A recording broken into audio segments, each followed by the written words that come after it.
Welcome back for another video vlog mga peeps. Nandito naman tayo ngayon sa San Tevi, San Pablo. At pagkatapos natin na mag-take ng update para dun sa Savannah, San Pablo, dumiretso na kagad tayo dito sa San Tevi, San Pablo. Para dun sa mga bagong viewers natin at hindi pa nakakaalam nitong San Tevi, San Pablo, si San Tevi, San Pablo po ay under din po ng Ovia Land.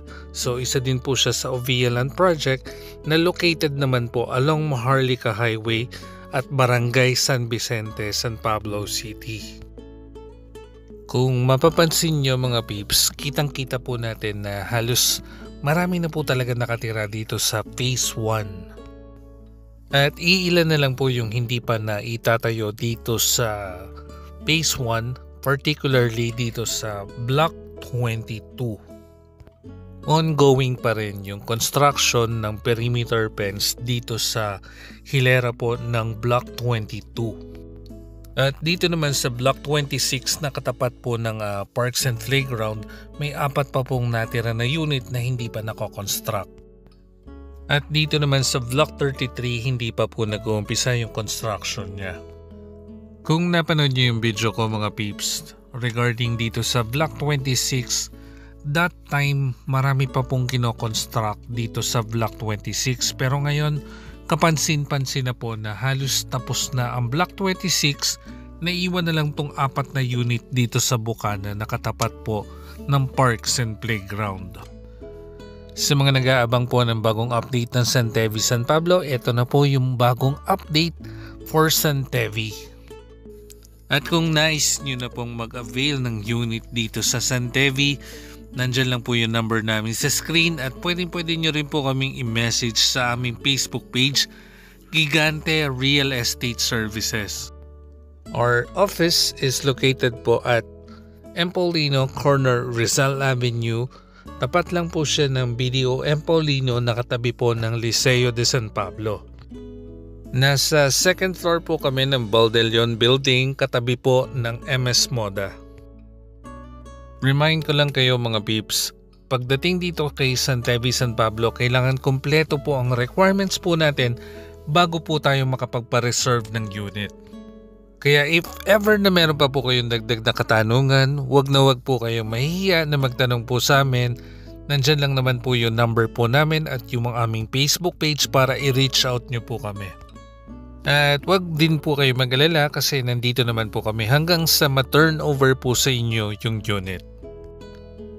Later po ipapakita ko naman sa inyo ang Phase 2 dito sa San Tevi, para makita nyo na rin po kung gaano lang po siya kalapit dito po sa ating Parks and Playground.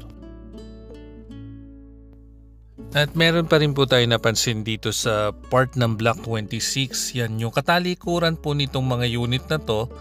Yan, hindi pa po siya nako-construct. Also dito pa rin po sa part ng Block 26 may 3 pa rin po na hindi pa rin po nako-construct. At dito naman sa part ng Block 37 may ilan na rin pong unit na inuumpisahan na.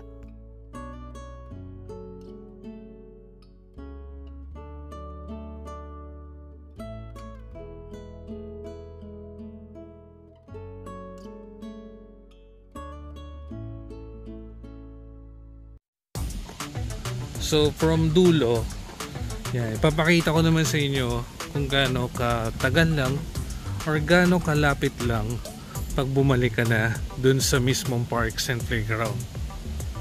Ito. Kanina lang nandun tayo sa part na yon. So yan, dito naman tayo lalakad.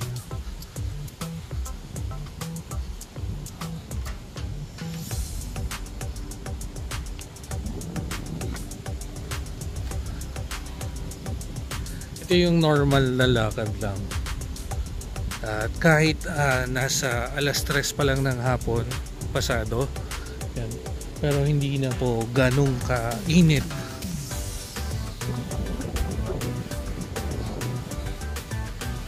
Yan.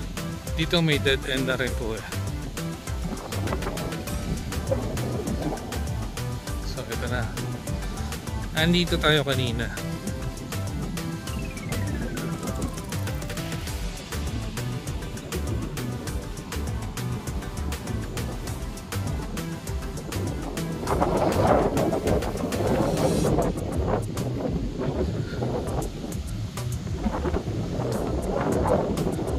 lakas ng hangin, no?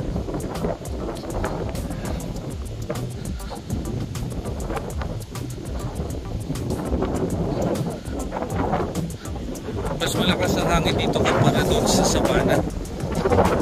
Ayan.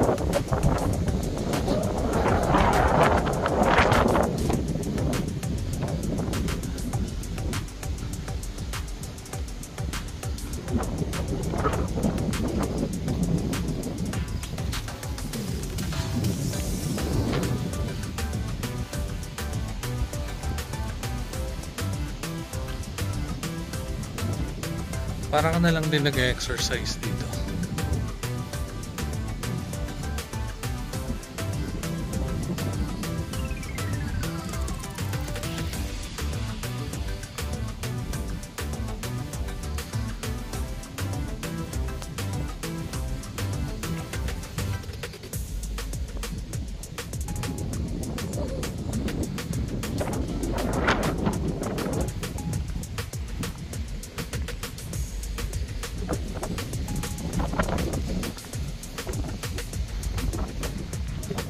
So yan,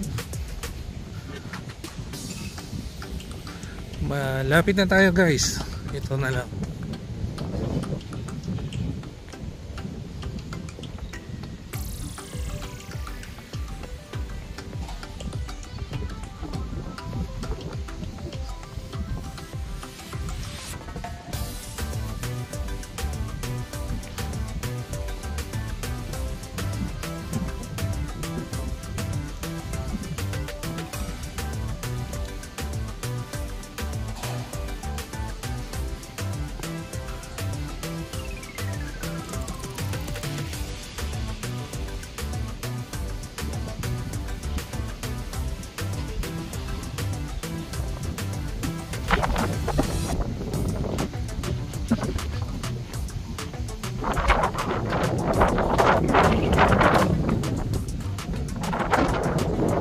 Nalilipad yung telepono ko eh. Sobrang lakas ng hangin.